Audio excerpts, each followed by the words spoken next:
امریکی خاتون اور پاکستانی نوجوان کی محبت کی کہانی زبان زدے عام ہے، لیکن یہ کہانی شروع کیسے ہوئی؟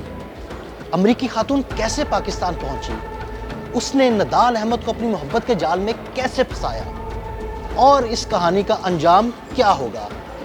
آئیے ایسے بہت سے سوالات کے جوابات جاننے کی کوشش کرتے ہیں۔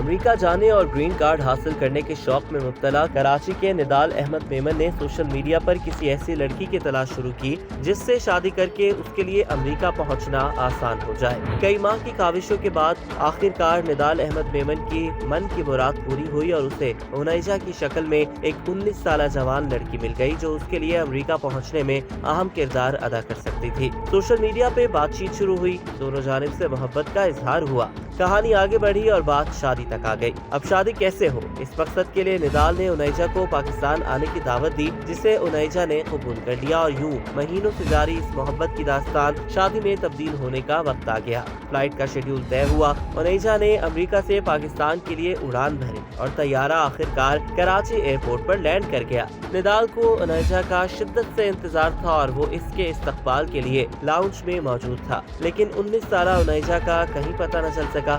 انتظار طویل ہوا تو نڈال کی بے چینی اور بڑھ گئی، لیکن اچانک ایک ادھیڑ عمر خاتون نڈال کے پاس آئی اور اسے گلے لگانے کی کوشش کی تو نڈال احمد میمن پریشان ہو کر پیچھے ہٹ گیا۔ جب خاتون نے اپنا تعارف اونیجا کے نام سے کرایا تو نڈال ہکا بکا رہ گیا۔ نڈال کو تو 19 سالہ لڑکی کی تلاش تھی جس سے سوشل میڈیا پر محبت کی قسمیں کھا چکا تھا، لیکن یہ تو 33 سال کی خاتون تھی جو کسی اور کی تصاویر دکھا کر یا فلٹر لگا کر اس سے بات کرتی تھی، یعنی نڈال احمد میمن کے ساتھ دھوکا ہو چکا تھا۔ بہرحال مرتا کیا نہ کرتا، اونیجا کو لے کر گھر پہنچا تو نڈال کے گھر والوں نے اونیجا سے اس کی شادی کرانے سے انکار کر دیا۔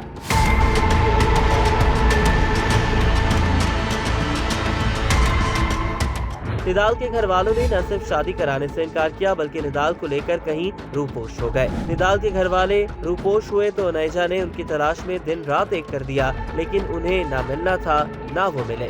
اونیجا کئی ماہ کراچی میں دربدر رہی، ان کے ویزے کی میعاد ختم ہو گئی اور واپسی کا ٹکٹ بھی نہیں تھا۔ ویزے کی میعاد ختم ہونے کے بعد اونیجا کراچی ایئرپورٹ پر مقیم تھی اور چند روز قبل جب گورنر سندھ کامران ٹیسوری کا ایئرپورٹ پر جانا ہوا تو ایس ایچ او ایئرپورٹ کلیم خان نے انہیں بتایا کہ ایک امریکی خاتون یہاں مقیم ہے اور ان کے پاس واپسی کا ٹکٹ نہیں ہے۔ پولیس حکام کے مطابق اس کے بعد اونیجا کی کہانی منظر عام پر آئی۔ گورنر کامران ٹیسوری نے متعلقہ حکام کو خاتون کے ویزے میں توسیع کی سفارش کی اور ان کی واپسی کے ٹکٹ کی یقین دہانی کرائی۔ فلاحی تنظیم JDC کی جانب سے اونیجا کے واپسی کا ٹکٹ کا انتظام کیا گیا، لیکن خاتون نے واپس جانے سے انکار کر دیا۔ اس کے بعد ایئرپورٹ سے نکل کر اونیجا نے ٹیکسی لی اور اس عمارت کے سامنے پہنچ گئی جہاں مبینہ طور پر نڈال کی رہائش گاہ تھی۔ کراچی پولیس حکام نے SP فائزہ سودھڑ کو خاتون سے ملاقات کے لیے بھیجا، لیکن ان سے مذاکرات میں کامیاب نہ ہو۔ کئی گھنٹے انتظار کے بعد آخر اونیجا نے آن لائن ٹیکسی سروس کی خدمات حاصل کی اور وہاں سے روانہ ہو گئی۔ اس کے بعد رمضان چھیپا میدان میں آئے اور پولیس نے اونیجا کو فلاحی ادارے چھیپا کے حوالے کر دیا۔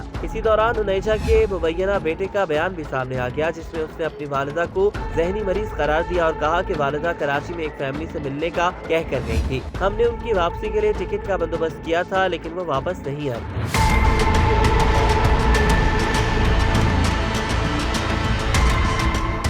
بیٹے کے بیان کے بعد اونیجا کو جناح اسپتال کراچی کے نفسیاتی وارڈ میں داخل کرایا گیا جہاں ان کے مختلف ٹیسٹ کیے گئے، جس کے بعد خاتون کے ذہنی مریضہ ہونے کی تصدیق کی گئی، جبکہ مریضہ کو دیگر طبی مسائل کا سامنا بھی ہے۔ جناح اسپتال کے ڈاکٹرز کی ٹیم مسلسل امریکی خاتون کا معائنہ اور طبی ٹیسٹ کر رہی ہے۔ طبی ٹیسٹ میں خاتون کو نفسیاتی بیماری بائیپولر ڈس آرڈر کی تصدیق ہوئی ہے اور اس کا علاج امریکہ میں بھی جاری تھا۔ جناح اسپتال میں زیر علاج اس امریکی خاتون کا ہیموگلوبن لیول بہت کم ہونے کی وجہ سے انہیں انتقال خون کے مراحل سے بھی گزارا گیا، جبکہ جگر کے مسائل بھی سامنے آئے ہیں۔ مریضہ اسپتال کا کھانا کھانے سے انکار کرتی ہیں اور فاسٹ فوڈ اور فرمائشی کھانے منگواتی ہیں۔ جناح اسپتال شعبہ نفسیات کے سربراہ اور امریکی خاتون کا علاج کرنے والے پروفیسر چنی لال نے بتایا ہے کہ مریضہ پہلے اسپتال کے نفسیاتی وارڈ میں داخل تھی جہاں لوگوں کے رش کے باعث مریضہ کو پولیس کسٹڈی میں اسپتال کے اسپیشل وارڈ میں منتقل کیا گیا۔ انہوں نے مزید کہا کہ مریضہ کی طبیعت بحال ہونے پر حکومت سندھ کو آگاہ کیا جائے گا۔